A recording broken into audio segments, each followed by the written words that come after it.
बिस्मिल्लाहिर्रहमानिर्रहीम। अस्सलाम वालेकुम। कैसे हैं प्यारे व्यूवर्स? यकीनन अल्लाह पाक के फजल करम से आप सब ठीक ठाक होंगे। अल्लाह पाक आपको अपने हिफ्ज़ अमान में रखे, आपके दस्तरखान को कुशादा करे। तो चलिए हम आज अपनी रेसिपी की तरफ चलते हैं। आज हम बनाएंगे मूंग और मसूर की दाल की खिचड़ी। खिचड़ी है कई किस्मों की बनाई जाती है, छिलके वाली दाल की भी, साबुत मसूर की भी, मसाला खिचड़ी भी होती है और सादी भी। मैं आपको इंशाल्लाह सारी तरीक़ों से सिखाऊंगी। आज हम बनाएंगे बिल्कुल जो सादा खिचड़ी होती है ना, सिर्फ दो इसमें हम डालेंगे मसाले, ज़ीरा और नमक, वो वाली खिचड़ी बनाएंगे। ये बच्चों के लिए मैंने बनाती हूँ।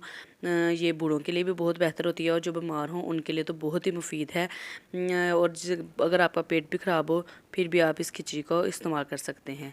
तो इसके लिए मैंने लिया है 1 कप चावल या 1 गिलास चावल अगर आप लेंगे तो उसमें आपने आधा कप दाल डालनी है। आप जी सिर्फ साबुत मसूर की दाल भी डाल सकते हैं, लेकिन मैंने मसूर और मूंग दोनों की दालों को मिक्स करके डाला है।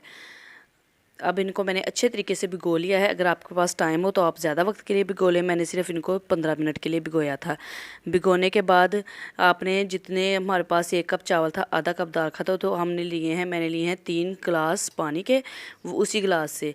तो ये मैंने एक पैन लिया है, अपने इस पैन के अंदर को मैंने गर्म किया। इसके अंदर मैं डालूँगी देसी घी।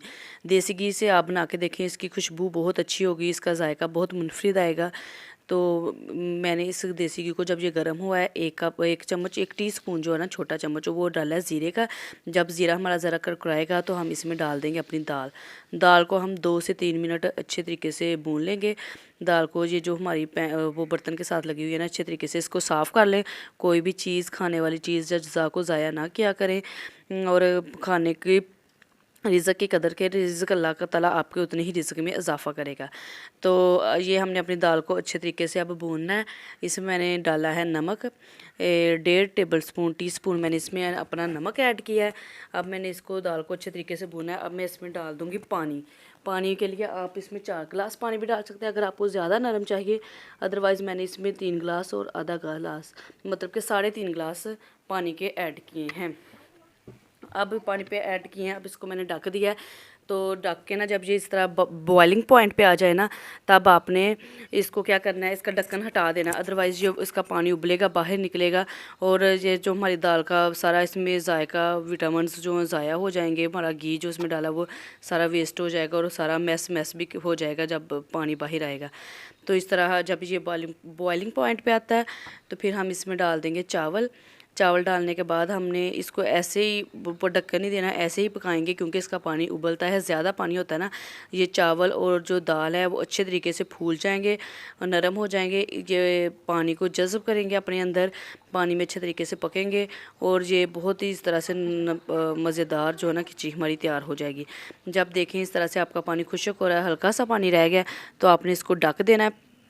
और जब आपका पानी इसमें से रिमूव हो जाएगा, बिल्कुल हल्का हल्का पानी रह जाएगा, तो आपने इसको एक दफ़ा देख लें और फिर इसको बिल्कुल हल्की आंच करके ना इसको दम पे लगा देना है। दम पे लगाने के बाद आपने कोई 5 से 6 मिनट इसका वेट करें। तो